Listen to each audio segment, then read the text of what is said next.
Hello, family. I hope all is well. And we're going to get into some content. It's a classic, but it's some good stuff. It's some good information. I want y'all to know that I really appreciate you all. You all are great supporters. Thank you for your likes, your shares, your comments. They're welcome, whether I agree or not. I just want you guys to know you're really appreciated and you are champions. And I'm sending y'all lots of love.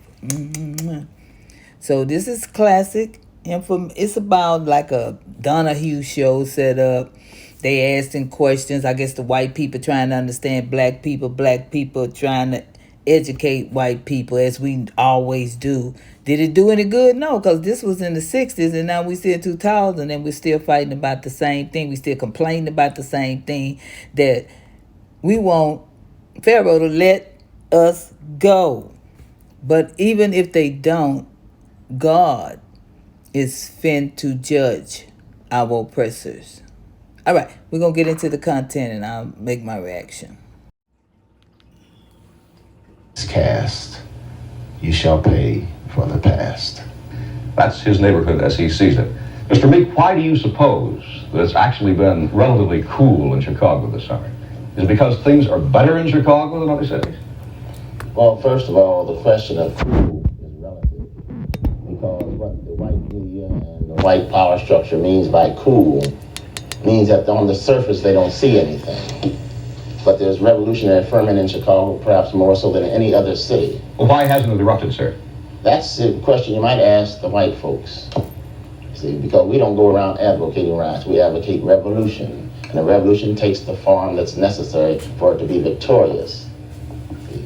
You might ask Reverend Mitchell, because he has a vigilante force out there in our neighborhood, he says, patrolling the streets to keep the niggers quiet.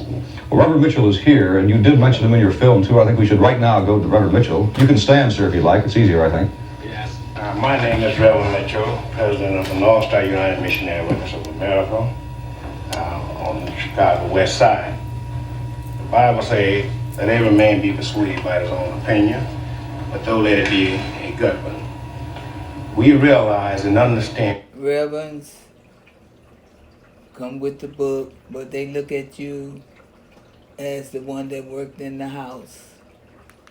There are problems amongst the Negro community more so than any other community. The aim of our organization is to sit down and study the problem and take the proper approach to try and solve the problem. For those from out of town, sir, could we just quickly clarify what your committee does? Do you work in the same neighborhood that Mr. Meek lives in? Yes, the West Side? West Side, nationwide. We own the entire state of Illinois. Would you have a different program than, say, Mr. Meek does? Well, our program is not hate. It is not hate. No, sir. Our program is to try to solve the problem with love. When the minister responds, he isn't denying the conditions people are describing. He's trying to prevent what he believes could spiral into something worse. His argument isn't about submission, it's about restraint. He believes that anger, if left unchecked, will justify harsher policing, deeper repression, and more suffering in the very neighborhoods already under pressure. So when he says his program is not hate, what he's really saying is that he sees nonviolence as protection, not just morally, but strategically. He's betting that holding the line keeps the door open to change. Whether that bet was realistic is the question this moment forces. This boy back here? Yeah. Well, that looks like the boy that was in the film, I believe. Yes, I'm one of. My name is Reginald Dowds. I live at 3319 Maple, one of the ghettos areas that was pointed out in the film. I'd like to direct a question to Reverend Mitchell. Do you think that we will be satisfied with the jobs they are giving us? Yes, son, I think so. Simply because we are asking that you be trained on the job, and they start you off with a certain salary starting rates, and you would be promoted up to the maximum of the job. No, I don't believe that. The white man is gonna keep you where he got you.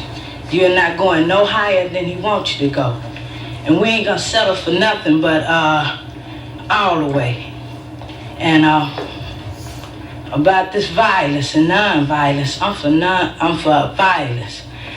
Because we have pleaded for the last 400 years. Pause it right here, because if you just hear the word violence, it's easy to shut him out, but listen to where he's coming from. He's not talking theory. For him, nonviolence doesn't feel like strength. It feels like asking again after you've already been told no.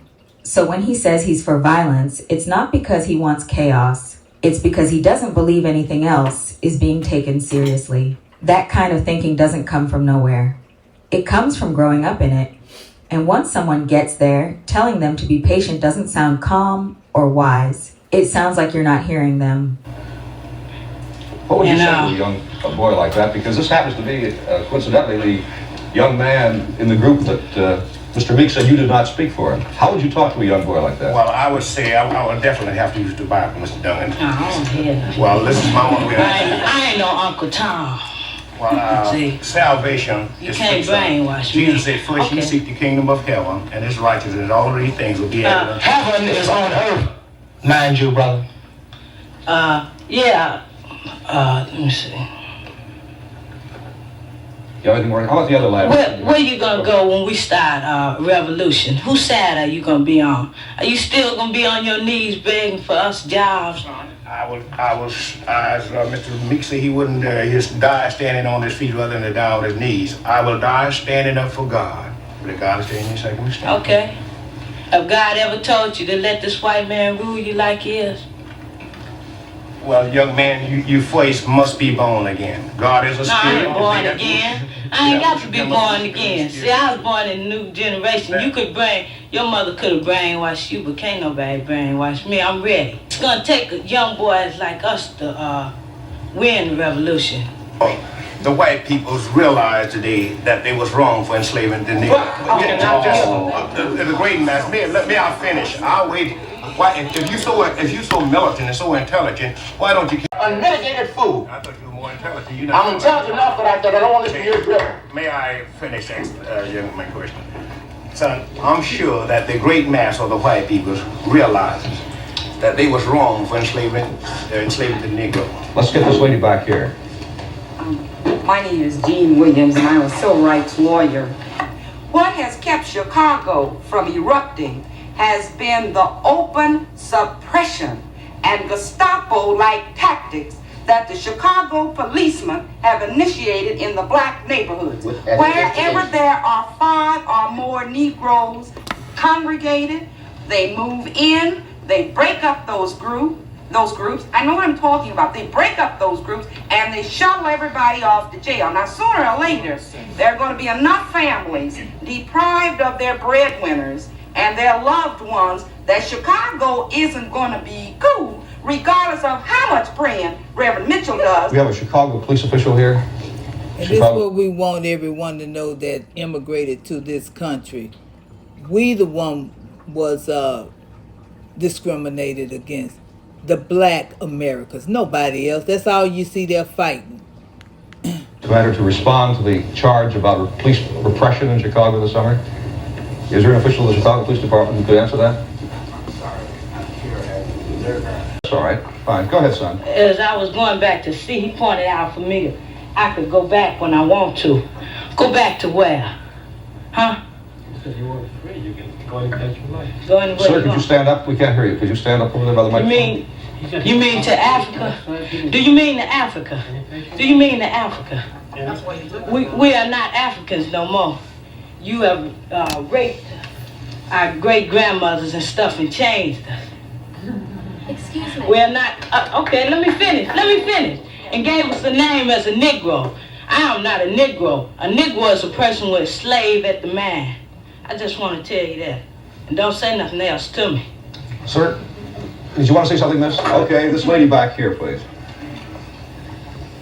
I would like to direct my name. Your name, please. Mrs. Beeler of the East Avondale Community Council, a branch of LSNA. Mr. Meek, I recognized much of your film. Is this the 3100 block of Maple? 33 and 32. If you like, 32 was where I was raised. like my video, like it, share it. I love y'all.